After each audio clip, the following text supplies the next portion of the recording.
मोकामा और गोपालगंज के मतदाताओं ने लालू नीतीश के 7 दलों के महागठबंधन को पूरी तरह से नकार दिया। मोकामा की जीत लालू नीतीश की जीत नहीं बल्कि अनंत सिंह की जीत है, छोटे सरकार की जीत है।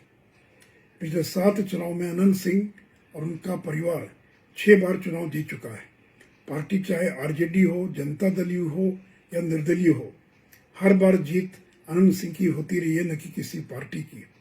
इसलिए जनता दल यू राजद यह अहंकार न रखे कि ये जीत उनके कारण हुई है।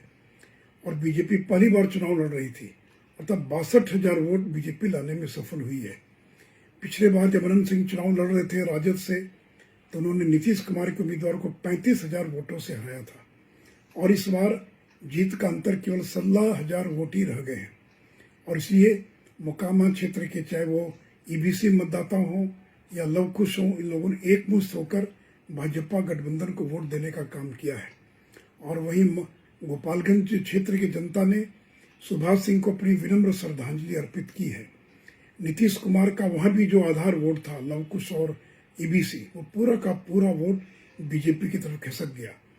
राष्ट्रीय जनता दल ने बीजेपी के आधार वोट में सेंध लगाने का प्रयास किया था, लेकिन उसमें भी उनको सफलता नहीं मिली और पूरी ताकत लगा दिया। हेलीकॉप्टर से ललन सिंह, उपेंद्र कुशवाहा, तेजस्वी यादव घूमते रहे, लेकिन गोपालगंज क्षेत्र की जनता ने उनको वोट नहीं दिया बल्कि बीजेपी को वोट दिया है।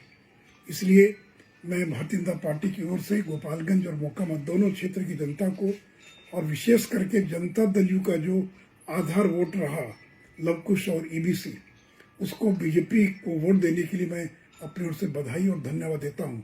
साथ ही बहुत मजबूती से चुनाव लड़ने के लिए मोकामा से बीजेपी के उम्मीदवार को भी बधाई और गोपालगंज से जो कुसुम देवी चुनाव जीती हैं उनको भी मेरी ओर से हार्दिक बधाई। धन्यवाद।